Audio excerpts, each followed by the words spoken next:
اعوذ باللہ من الشیطان الرجیم، بسم اللہ الرحمن الرحیم۔ روحانی وظائف آفیشیل کے معزز سامعین و ناظرین، السلام علیکم ورحمۃ اللہ وبرکاتہ۔ امید کرتا ہوں آپ سب بخیریت و عافیت ہوں گے۔ اللہ کریم سے دعا ہے کہ اللہ تعالیٰ مجھے اور آپ سب کو تمام آفتوں سے، بلیات سے، سحر، جادو اور شر دشمنان سے اپنی حفاظت میں رکھے، آمین ثم آمین۔ معزز سامعین، جیسے کہ آپ جانتے ہیں کہ تقریباً آج اگر 100 گھر ہیں تو 100 میں سے 90% لوگ جادو، جنات یا بندش کے شکار ہوتے ہیں۔ پھر ہم کسی عامل کا انتخاب کرتے ہیں اور اس عامل کے پاس جا کر ہم اپنے لیے عمل تیار کرواتے ہیں یا تعویذات کرتے ہیں۔ بے شک اللہ رب العزت نے مختلف فنون میں مختلف اساتذہ پیدا کیے۔ جیسے کہ جسمانی اعتبار سے آپ کو کوئی مرض ہوتا ہے تو آپ خود اس کا علاج نہیں کرتے، آپ کسی اچھے ڈاکٹر کے پاس جاتے ہیں۔ اب ڈاکٹروں میں بہت زیادہ تعداد جو ہے وہ عطائی ڈاکٹروں کی ہیں۔ عطائی ڈاکٹر کس کو کہتے ہیں؟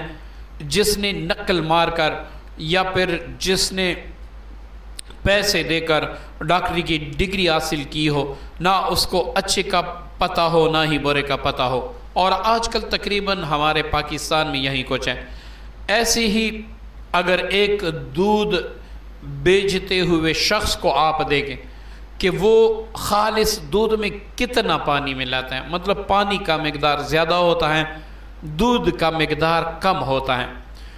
اسی طرح آپ ہر شعبہ دیکھیں، آپ پولیس کو دیکھیں، آپ سرکاری ملازمین کو دیکھیں، کوئی بھی شعبہ دیکھیں، وہاں اچھے اور برے انسان ضرور ہوتے ہیں۔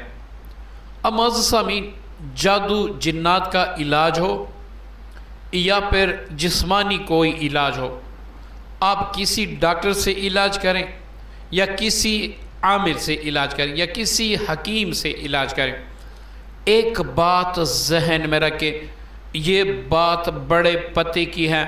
اگر آپ کا یہ ذہن ہے تو اللہ تعالیٰ آپ کو ضرور شفا دے گا، چاہے وہ روحانی مرض ہیں چاہے وہ جسمانی ہیں۔ معزز سامعین، یہاں پر ہمارا یقین کامل اللہ کی ذات پہ ہونا چاہیے کہ ڈاکٹر یا عامل یا حکیم یا طبیب یہ ایک وسیلہ ہیں اور باقی شفا میرے رب کے ہاتھ میں ہے۔ وہ شفا نہ دے تو پوری جو زمین ہے اس کے عاملین مل کر، اس کے ڈاکٹر طبیب مل کر، حکیم مل کر مجھے کوئی بھی شفا نہیں دے سکتا۔ اگر وہ دینا چاہے تو کوئی معمولی سا حکیم، کوئی معمولی سا ڈاکٹر کے ذریعے سے اللہ تعالیٰ مجھے شفا عطا فرمائے گا۔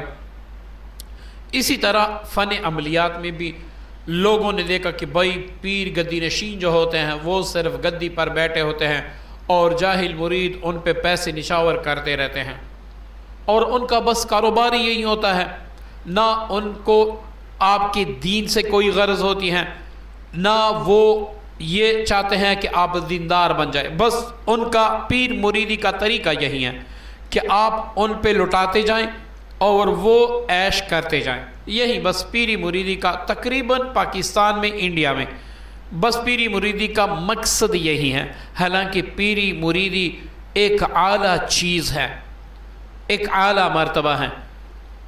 پیر اور مرید کی کیا نسبت ہوتی ہے؟ کچھ بھی نہیں، سوائے اس کے کہ وہ آپ کو اللہ کا راستہ دکھائے۔ وہ چاہے اہل حدیث ہو، وہ چاہے شیعہ ہو، وہ چاہے دیوبند کیا ہو، وہ چاہے بریلی ہو، جو بھی بندہ کسی ایسے شخص جو صحیح العقیدہ ہو اور اس کی پیروی کرے، اگر وہ اس کا دست بیعت نہ بھی کرے تو بھی وہ اس کا پیر ہے۔ پیر کا اصل معنی ہے رہبر، رہنما۔ اب ایک شخص کو آپ نے اپنے دین میں رہنما بنا دیا تو اس کو پیر کہتے ہیں۔ لیکن بڑے افسوس کے ساتھ کہ پاکستان اور انڈیا میں عاملین اور پیران صاحبان نے بڑی بڑی بنگلے خریدے، بڑے بڑے ان کے پاس کاریں ہیں۔ عاملین تو ویسی فن کرتے ہیں، لیکن جو پیر صاحبان ہوتے ہیں پاکستان میں بھی بڑے سلسلے ہیں۔ آپ اگر عاملین کے سلسلے میں دیکھیں آپ اگر عام سلسلے بھی دیکھیں، یہاں مقصد صرف پیسہ ہے، اور رب کی رضا ختم ہو چکی ہے، رب کی رضا ختم ہو چکی ہے، بس پیسے دو، پیسے نہ دو تو کچھ بھی نہیں، ٹھیک ہے، سارا پیسوں کا کھیل ہے۔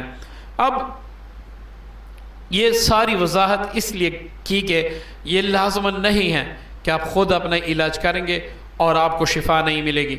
انشاءاللہ آپ جو میں عمل بتاؤں گا اس کے ذریعے سے اگر آپ اپنا علاج کریں گے، اللہ تعالیٰ آپ کو شفا ضرور دے گا انشاءاللہ۔ لیکن اگر شفا نہ مل جائے، ایسے سمجھے کہ اگر 1 کروڑ بندے اس عمل کو کریں گے تو 10 بندوں کو اللہ شفا نہیں دے گا۔ اس کا مطلب کیا ہوتا ہے کہ اللہ تعالیٰ نے آپ کی اس چیز میں شفا نہیں لکھی ہوگی۔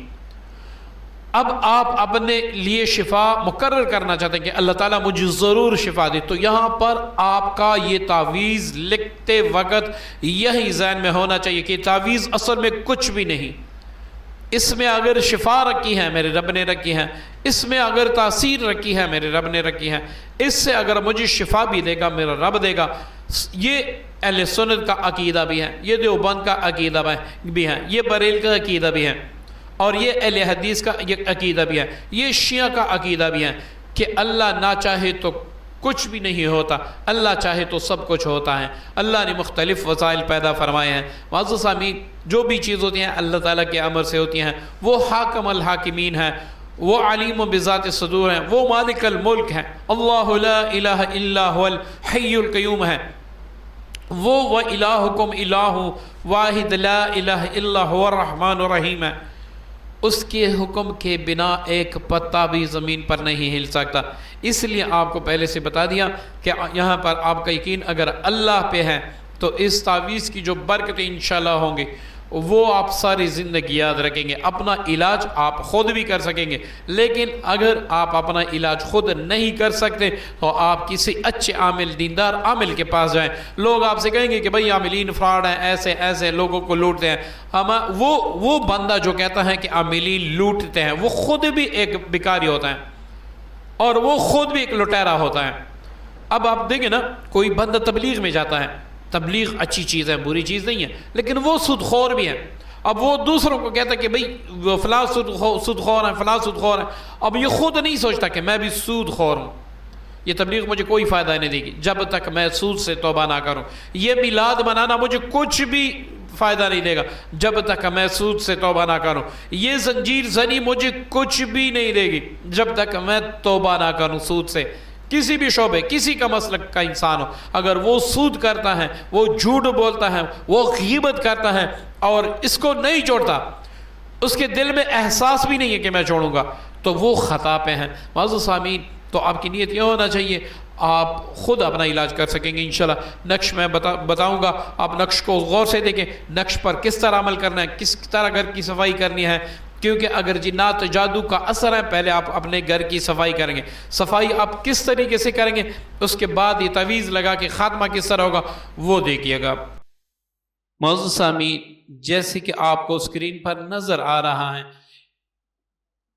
یہ نقش، یہ تعویذ یا کہارو یا جبارو کا ہے، اس کے لکھنے کا ایک اپنا طریقہ ہے، وہ طریقہ میں آپ کو بتاتا چلوں، پہلے طریقہ نوٹ فرما لے، پھر اس کے استعمال کا طریقہ میں آپ کو بتاتا ہوں۔ یہاں سے لے کر آپ یا کہارو یا جبارو یا کہارو یا جبارو نیچے آئیں گے، پہلے یہ والی لائن اس طرح لکھیں گے، پھر یہ والی لائن آپ اس طرح لکھیں گے، ٹھیک ہے، پھر یہ والی لائن آپ اس طرح لکھیں گے، ایسے ہی آپ ہر لائن اسی طریقے سے لکھیں گے، ٹھیک ہے۔ آپ اوپر سے آ کے نیچے ایسے ایل کی نشان میں اگر الٹا ایل آپ کر دیں اسی طریقے سے لکھیں گے، ٹھیک ہے۔ نیچے آپ الہی بحرمتی املیخہ مکسلمینہ کشفوتا جو کہ اصحاب کہف کے نام ہیں، یہ آپ نے لکھنے ہیں۔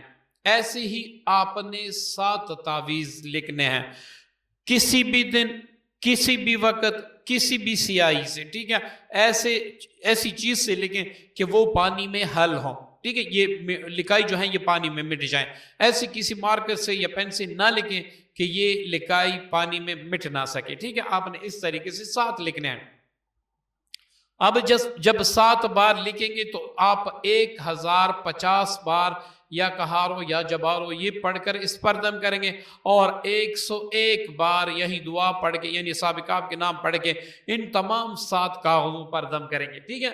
یہ تو 7 کاغذ تیار ہو گئے پینے کے لیے، چھڑکاؤ کے لیے، ٹھیک ہے، اس سے آپ اپنے پورے گھر کا چھڑکاؤ کریں گے سوائے باتھ روم وغیرہ کے۔ اب 4 تعویذ آپ نے اور لکھ لینے ہیں، یہ بھی بالکل اسی طریقے سے ان پر بھی یہی پڑھائی کر کے دم کر دے، ان کو فولڈ کر کے ان کا تعویذ بنا لیں، ٹھیک ہے، ان کا تعویذ بنا لیں۔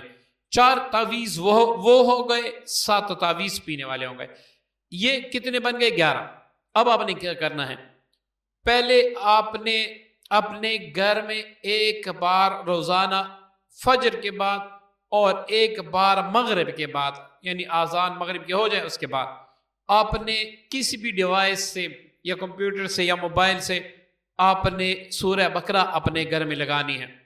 سورہ بقرہ جیسے ختم ہو، صبح فجر کے بعد سورہ بقرہ جیسے ختم ہو، یہ ایک تعویذ پانی میں ڈال کر، اس سے تھوڑا سا پانی لے کر اپنے تمام کمروں اور گھر، اس میں باتھ روم نہیں ہے، اس کی تمام گھر کی تمام دیواروں پر اور جو گھر کے کمرے ہیں ان کی دیواروں پر آپ نے تھوڑا سا شاور سے چھڑکاؤ کرنا ہے، ٹھیک ہے۔ اب جب آپ چھڑکاؤ کر لیں گے، مزید پانی جو بچا ہے وہ آپ سارے گھر والے پورا دن استعمال کرتے رہیں، پہلا دن، دوسرا دن، تیسرا دن، یہی سورہ بقرہ بھی چلتی رہے گی اور یہ سارا کچھ بھی ہوگا۔ 7ویں دن مغرب کے بعد آپ جب سورہ بقرہ لگا لیں گے، سورہ بقرہ ختم ہو جائے گی، آپ چھڑکاؤ کر لیں گے، تو اس کے بعد آپ نے چاروں کونوں میں تعویذ لگانے ہیں، چاروں کونوں میں تعویذ آپ نے لگانے ہیں۔ ایک بات یاد رکھیں، صبح سورہ بقرہ ختم ہونے کے بعد آپ نے چھڑکاؤ کرنا ہے، مغرب کے بعد جو آپ سورہ بقرہ اپنے گھر میں لگائیں گے اس کے بعد بھی آپ نے چھڑکاؤ کرنا ہے، 2 وقت آپ نے چھڑکاؤ کرنا ہے۔ معزز سامعین، اگر آپ کے گھر پہ جنات، جادو، بندش تینوں چیزیں ہیں، بے برکتی بھی ہیں، تو آپ سورہ بقرہ لگانے سے پہلے ہر کونے میں، گھر کے 4 کونے ہوتے ہیں، ہر کونے میں 7 بار آذان بھی دیا کرے، پھر سونے پہ سہاگا ہوگا، زندگی بھر کسی عامل کے پاس جانے کی ضرورت نہیں ہوگی، آپ کا مکمل گھر، سارے لوگ انشاءاللہ ایک ہی عمل سے صاف ہو جائیں گے۔ معزز سامعین، اس نقش کے لکھنے کا کوئی بھی وقت نہیں ہے، میری طرف سے تمام مسلمان بہن بھائیوں کو اجازت ہے، اس کو شیئر ضرور کیجیے گا، اور ایک بات یاد رکھیں کہ یہ عمل شروع کر کے جب پہلے دن آپ شروع کریں گے، بڑا گوشت، گائے کا گوشت اپنے گھر نہ لائیں، اس گھر کے تمام افراد قبرستان میں نہ جائیں، تو یہ سب سے بہتر بات ہوگی، ٹھیک ہے۔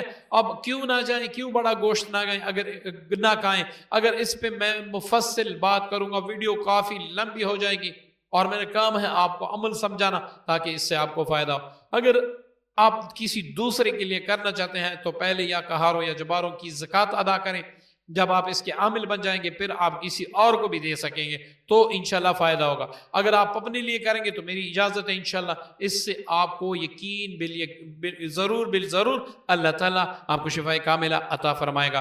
آخر میں دعاؤں کی درخواست ہے۔ السلام علیکم ورحمۃ اللہ وبرکاتہ۔